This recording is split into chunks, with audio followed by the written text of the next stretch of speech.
बोलो जयकारा बोल मेरे श्री गुरु महाराज की जय।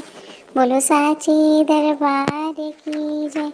बोलो श्री नगली निवासी भगवान की जय।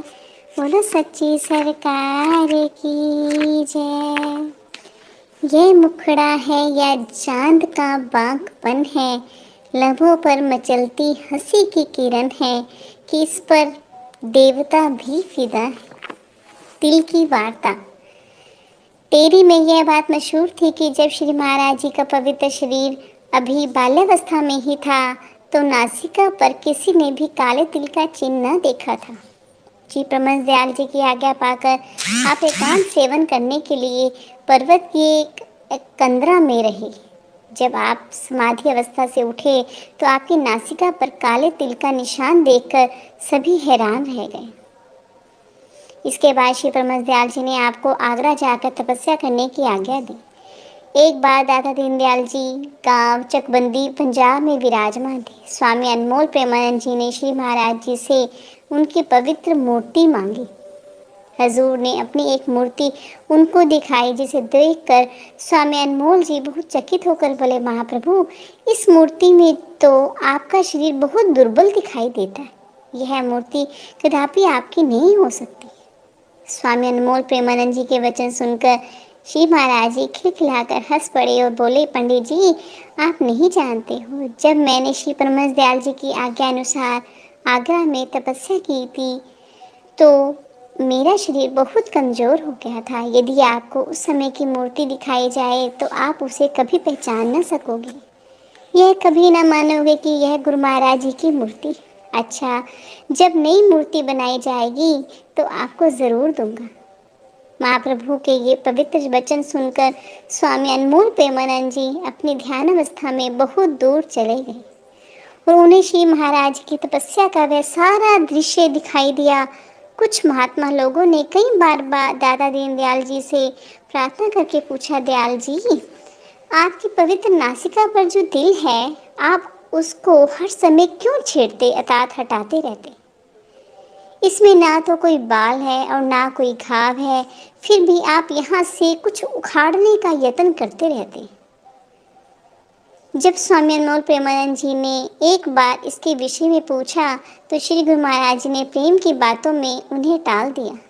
स्वामी अनमोल प्रेमानंद जी ने यह सारा वृत्तांत ध्यान में देखा कि जब महाप्रभु टेरी में तपस्या कर रहे थे तो माँ लक्ष्मी जी ने किसी रूप में आकर आपके चरण स्पर्श करने तथा सेवा में रहने की प्रार्थना की, परंतु सद्गुरु दयाल जी ने उस सगुण रूप में माया को टाल दिया, परंतु माँ लक्ष्मी ने आपका द्वार, आपका दर न छोड़ा और प्रार्थना की, दयाल जी, जब जब आपका अवतार होता रहा है मैं साथ ही रही हूँ, अब भी मेरा त्याग ना करके मृत्यु लोक में अपनी पवित्र सेवात श्री चरणों में रहने की आज्ञा प्रदान कीजिए। हृदय सम्राट ने फरमाया, जिसने तेरा साथ किया तुमने उन्हें चैन ना लेने दिया। वे भगवान तो निमित्त अवतार थे, मैं नित्य रूप से प्रकट रहूंगा और ब्रह्मचारी रूप से संत सतगुरु के पद पर रहकर मोह ममता से ग्रस्त जीवों को जगाऊंगा। मुझे इस रूप में जो कार्य करना है वह तेरे साथ रहकर ना कर सकूंगा, इसलिए तू इस अवतार में साथ रहने का अधिकार नहीं रखती। यह वचन कहकर गुरुदेव समाधि स्थित हुए और माया द्वार पर ही बैठी रही। वह महाप्रभु की दासी होकर चौकीदारी करती रही और उसी ध्यान में मगन हो अपने अस्तित्व को मिटा बैठी। जब कुछ काल पश्चात सतगुरु दयाल जी समाधि से जागे तो उन्होंने माया के स्थान पर मिट्टी का ढेर देखा। तब आपने जाना कि इस माया ने अपना आप मेरे लिए मिटा दिया है। तो उस भस्म से तिनका उठाकर अपनी बाई नासिका पर तिल का चिन्ह बना लिया। इस रूप में माया साथ रहने लगी। इस सारी लीला माया और मायापति के प्रसंग को अपनी ध्यानावस्था में स्वामी अनमोल प्रेमानंद जी ने देखा, फिर लिखकर महाप्रभु को भेंट किया। इसका प्रत्यक्ष प्रमाण यह है कि लोग आपका पवित्र दर्शन कर घर घाट का त्याग करके सर्वस्व अर्पण कर शरण में आने लगे। परंतु आप सबको आने पर भी त्याग देते थे।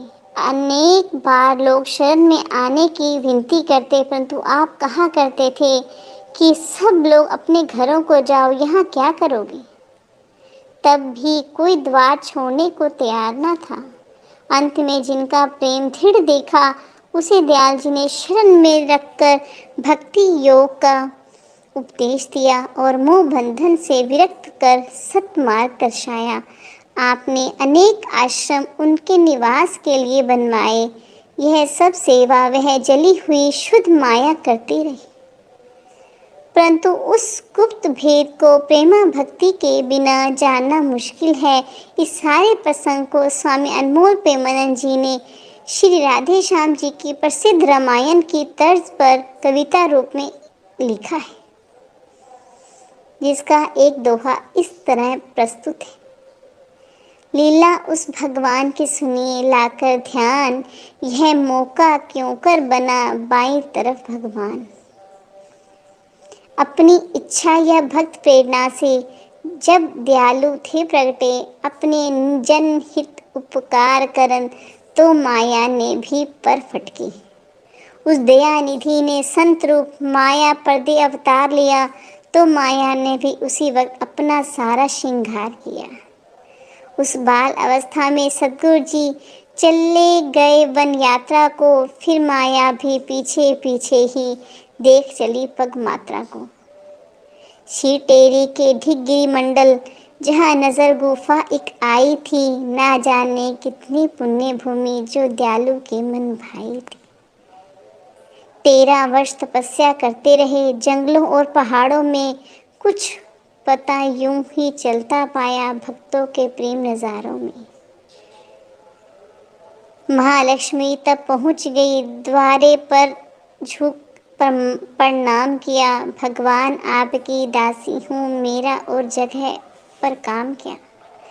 हर युग युग में अवतारों ने, साधु जनों व संतों ने, हर एक ने स्वीकार किया और भोगा मुझे महंतों ने।